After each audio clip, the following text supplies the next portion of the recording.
Okay guys, welcome again to Cooking with Me. As I promised you earlier today, I was going to be sharing with you how I prepare my sweet potato pudding. The ingredients you will need are, of course, sweet potato, and I saved one for just so you can see what it looks like. It is not the regular American yam or whatever you guys call it. It is actually sweet potato from the Caribbean, and this is how it looks. So let me just put this aside.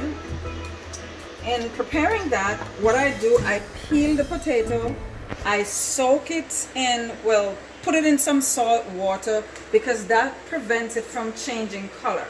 So I keep it in the salt water while I grate it, and this is what I use to grate the potato. It does take a little time, and that is the reason why I didn't bother to take you through that process, because it does take a little time to be grated to look this way. Okay, and normally when you're grating it, you're not shredding, so you have to be careful to use the right side, the grater side, and not the shredding side. Okay, so the next thing you will need in addition to the potato is some coconut. It's not the jelly coconut, it's not the one that you drink the water from and you can eat the meat because it's soft. It's not the young coconut. It's the mature coconut. It's brown on the outside and the meat is white on the inside.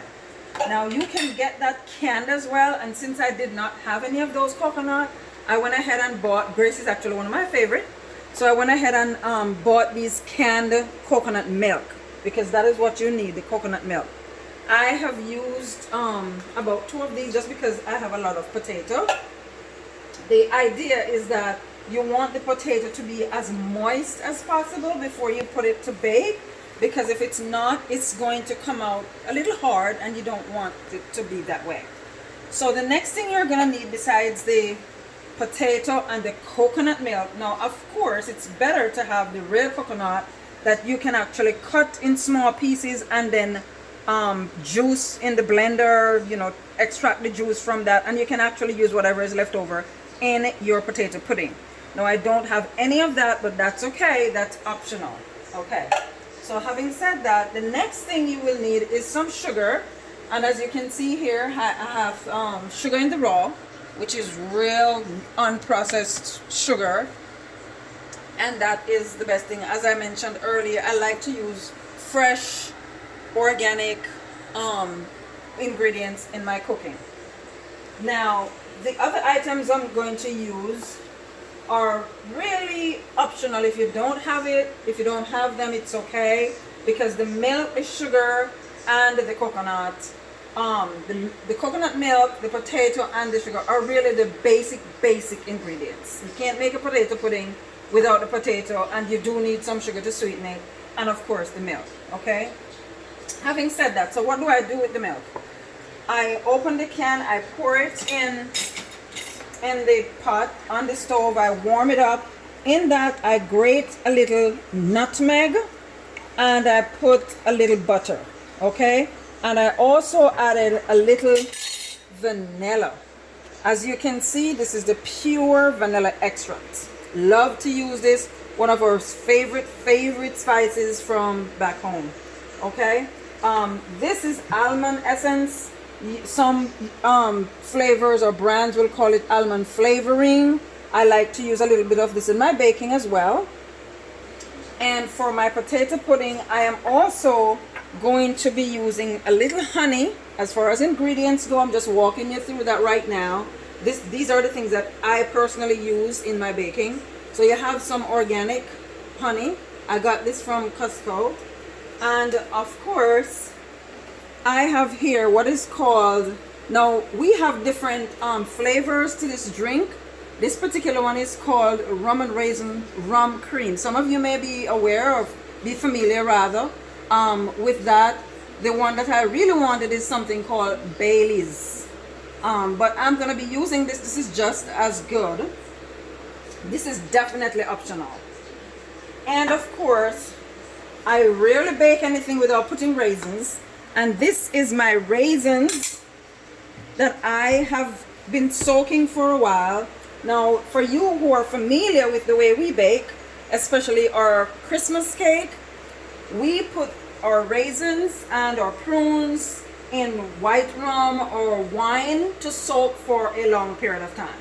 Now, since I had some raisins left over from my baking in Christmas, I put that to soak. This is being soaked right now in some red wine. I love to use red label wine, but I could not find any red label wine, so I have used a different red label wine. Okay, so I'm gonna be putting some of this nice what should I say now, it's dry raisins, but once you put it to soak, it becomes hydrated. So I'm gonna be putting some of that in my sweet potato pudding. Okay, we're gonna set it aside for now because we are gonna mix all of this potato with all of our ingredients. Now I just want to show you over here that my milk is, with all the other spices that I put in there, are being just warmed up right now. Okay, so let's go back over here real quick. To this, I'm gonna add, now I should have mentioned that you will need a little bit of flour. And what is the purpose of the flour, you may ask? Okay, so the flour is really going to be helping the potato to stay together. Okay, so we're not going to use a lot of flour because we don't want it we don't want the result to be doughy. So we're just gonna use a little bit of flour. I'm gonna sprinkle it over, and you're gonna see how I mix it all in, and that will help to keep it together. Okay, now bear in mind, we're not making a flour pudding, we're making a potato pudding. So the flour is really just to help it to stay together. So I'm just mixing this all in, and this is at your discretion. I did not use a recipe to make this. I just watched my mother-in-law years ago make this pudding. I love this pudding. My daughter loved this pudding. It's a favorite of the family as a whole. And so I felt, I really need to learn how to make this pudding. Anyway, so as I'm mixing this all in, and again, I use my discretion in terms of how much flour I use, which is dependent upon how much potato I have. Okay, so I'm mixing it in, and I'm thinking I do need to have a little bit more.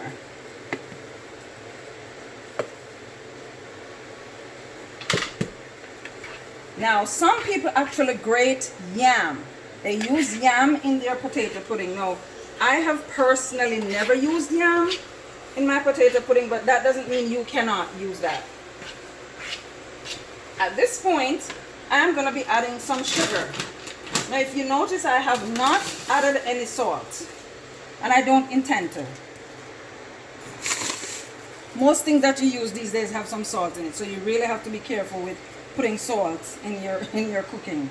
Okay, so that's the sugar in the raw that I'm mixing it in.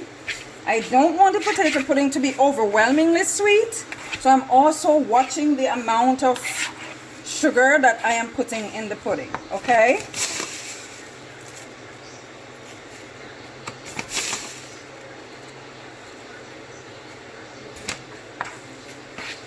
you might be seeing me putting the sugar in and saying, "Ooh, she's putting a lot of sugar," but you know what? This is a lot of potato. It's not the same if it comes out tasting very fresh. So you want to make sure you put enough sugar.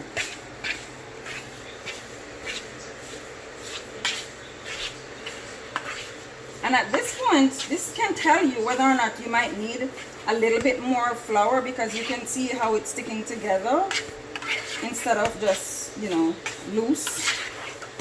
So I am just going to put just a little bit more. So again, it's by discretion, okay? And I'm mixing it all in, put a little bit more sugar, because you want it to have a little bit of sweet to it. Not sweet, overwhelmingly sweet, but sweet. Okay. At this point, and I'm being careful to make sure that I mix out the flour and the sugar so that it can be evenly distributed in the entire mix, and not have flour here and sugar over there and all that kind of thing. This is very, very important.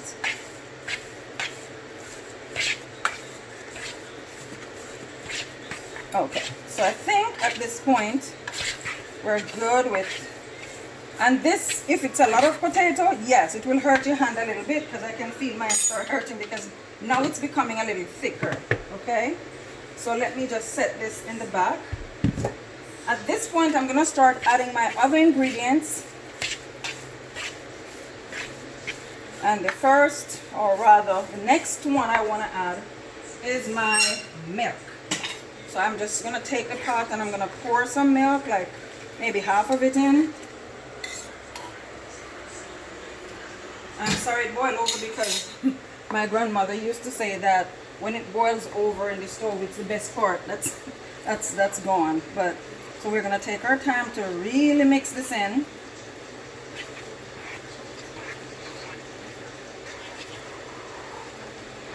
Take your time. The end result is going to be determined by love and the efforts that you put into it. It's not only the ingredients that you put in your cooking that makes it tasty, it's the love that is added, the time that you take, the passion that you have for what you're doing. I really personally think that is very important.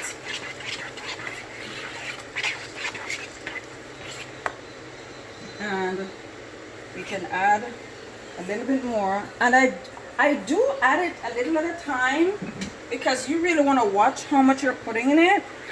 You don't want to put too much and then it becomes too watery. So you want to take your time to put it portion by portion so you can see the consistency of the mix. At this point, I think the fork is not the better thing to use, so I'm going to switch real quick to a spoon. I use the fork initially because the fork does help to distribute the ingredients into the mix. The spoon tends to make it, settle in one place.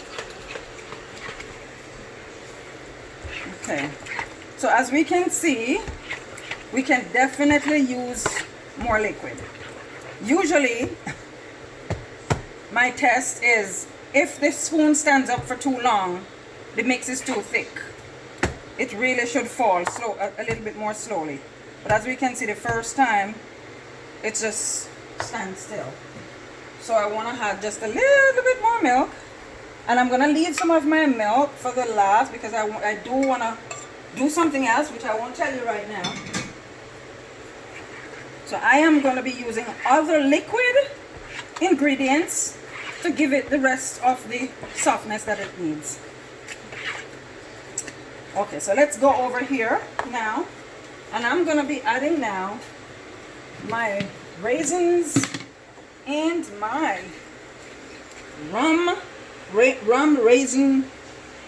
and raisin rum cream. Okay. Before I do that, let me just add just a little bit of honey. I love to cook with honey. Now, this is totally optional. You do not have to use this. But as I mentioned before, again, it's discretionary. I just use it based on what something in me just calls for it and says, oh, put a little honey in that, put a little dash of this. And that's pretty much how I cook. Do want to add a little bit more, and I can guarantee you it's not going to be too sweet. Honey, I love honey. Very healthy for you.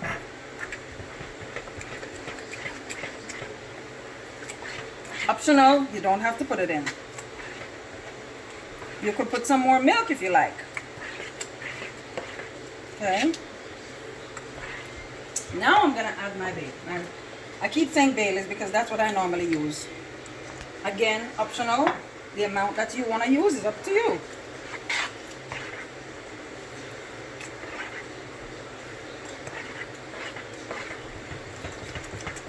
I want to mix it in real nicely, evenly distributed.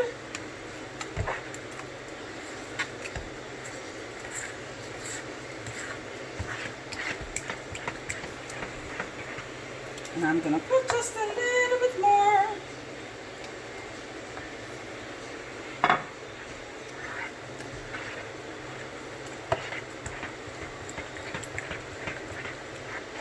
And I did use some vanilla in the milk.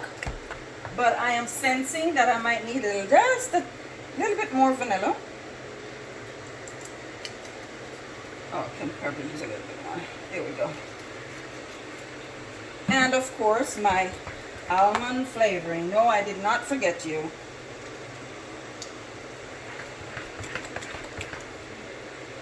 Almond flavoring. Oh, might as well.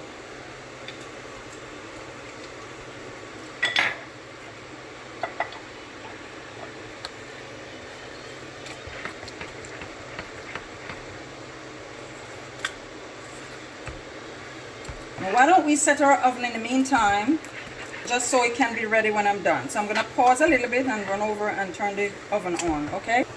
I just set my oven to 350. You really want to not put it too high to start or too low. So I usually start at 350 and bake it for a while so that the potato can be cooked properly, okay? Because you do want to make sure when it comes out, the cooking is not rushed. As you can see, I like to take my time to cook. I think you get better results that way. Okay, so now I'm gonna add some raisins. Here's for the fun part. Some raisins. Now for those of you who don't like raisins, you don't have to use it. So again, the basic ingredients are the potato itself, some sugar, some flour, and of course, the coconut milk.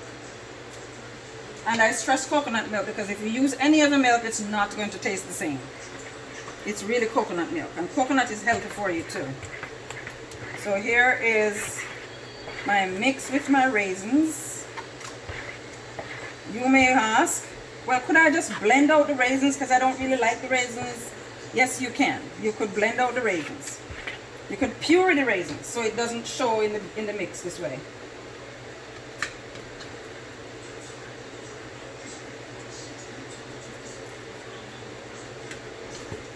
And of course, you do have some wine on the raisins, which I have used to hydrate the raisins. So you're going to have all that nice flavor mixed into it too.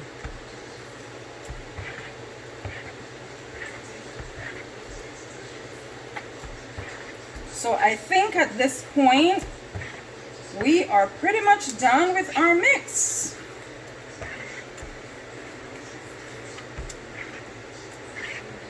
Now, sometimes I will use a little spoon just to see if I need to add a little bit more sugar. I think it's good with sugar. I won't put any more. Now, here are my baking dishes that I prepared prior to mixing. I have greased both dishes with a little butter. I just basically dot it with some butter and use a paper towel. Here is the thing I use. Piece of paper towel to just spread it. The dish. Now based on the amount of mix, I think I'm going to need another dish. But I am just gonna fill these dishes and I'm gonna show you the rest of the process to get it in the oven, and then I'll just take care of the other part. And then once I put it in the oven, we will resume when it's baked and I will show you the end product. Okay, so here we go. Notice it's not very thick. You don't want it very thick. So this is going to require another baking dish.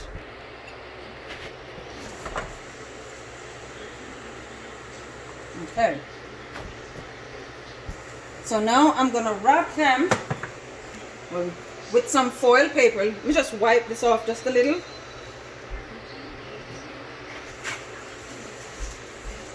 Nice and neat. Okay.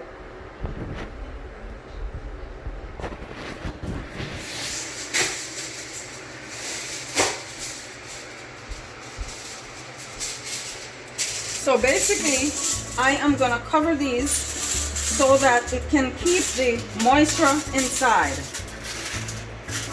as it bakes.